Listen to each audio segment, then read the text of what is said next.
Okay, in this project, we're going to have a look at the different ways in which you can create an array. So we're going to have a look at default arrays, adding elements, and then arrays of classes. So the first thing we're going to look at is primitive arrays.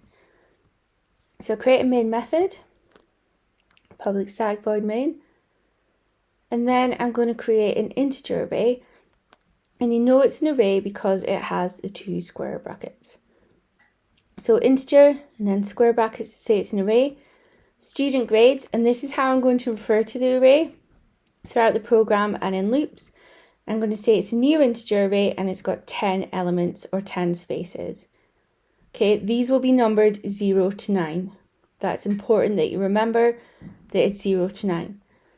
Now I'm going to loop through the array to show you that the default values get put in. And in this case, it's an integer, so the default value will be 0, as in the whole number 0. So it's for integer I because 0 to I is less than student grades.length, I++, system.out.print, student grades I. Now, the I changes. So the first time it's 0, the second time it's 1, the third time it's 2, the fourth time it's 3. So it keeps looping through the array. And you can see that it prints out the default values. Now I want to add values or change the values by accessing the elements. So if I want to change 1, which is the second space in the array, student grades 1 equals 5, student grades and then a different element, so 3 equals 9. And the key thing is that inside the square brackets, when you put a number, that is you accessing that space or that element within the array. So I'm accessing student grade 7, which is the 8th box in the array, and I'm making it 11. Now if I print it, you can see the second value is 5, the fourth value is 9, and the 8th value is 11. And once I put in the loop, you'll actually be able to see that.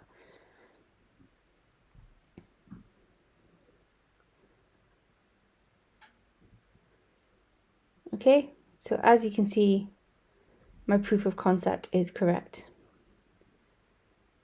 Next, I want to show you how to create a primitive array and you use the braces or the curly brackets, or as I call them, the hug brackets, to have the initial values. So I'm saying it's double, again, square brackets to show it's the array, and I'm going to refer to it as my students. Then I'm going to say equals, and it's within the curly braces. Everything I want to create is within the curly braces. And that's how you set up the values from the start rather than just having the default values.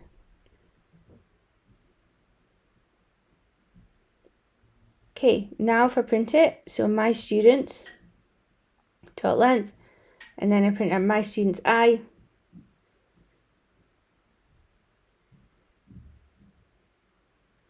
You will see that the values that have been set in are the initial values for the array, and the length of the array is the same as how many values have been put in.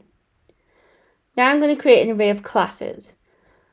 So first of all, I have to create a class, and I'm going to make it about ceramics just because that's what was on my desk and I couldn't think of anything else. So create a class ceramics.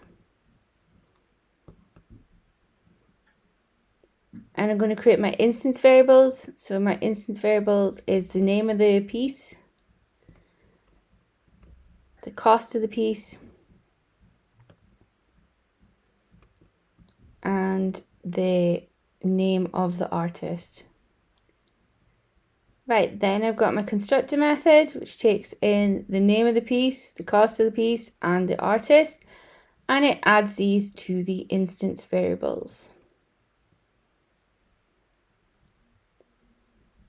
Now we have our get methods, so get name, get cost, get artist, and then I'm going to put in a special get method just for fun, which is get sale price, which takes in a parameter because I need the parameter because I don't have access to it within the class.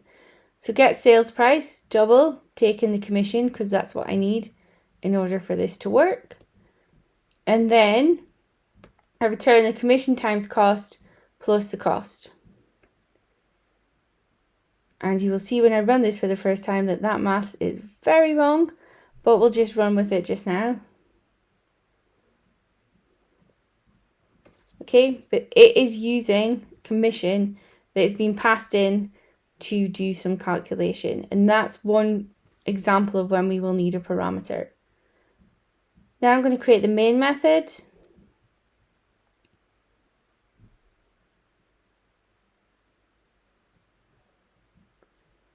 Okay, and I'm going to say ceramics, and I'm going to make square brackets to tell it's an array, and I'm going to refer to it as gallery equals new ceramics, and I'm going to have 5 pieces in my gallery numbered 0 to 5.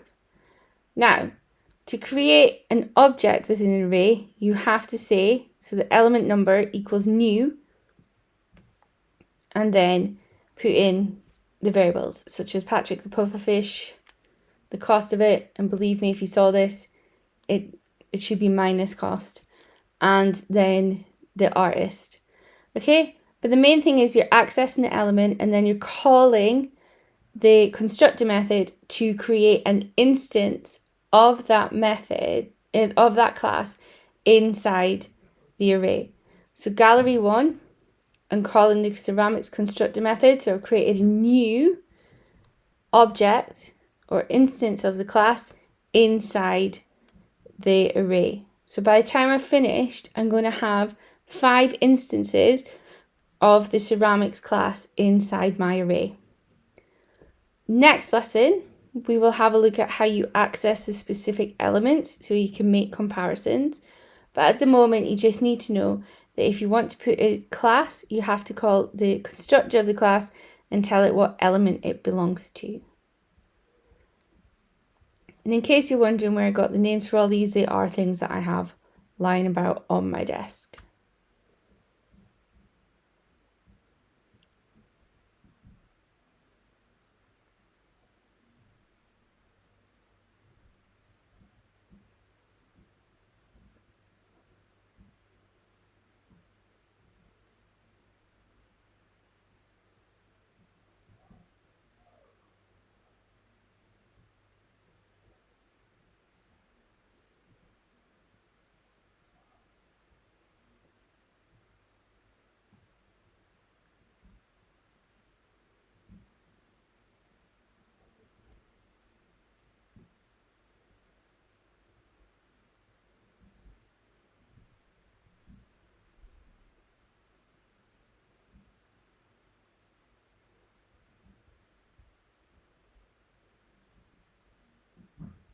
Okay, so the last thing we have to do is we have to loop through to test this works.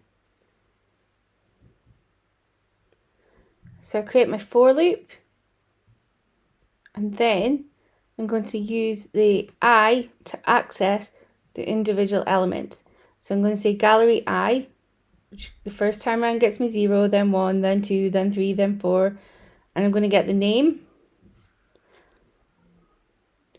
Then I'm going to add gallery I and the cost of sale, so that's the sale plus the commission.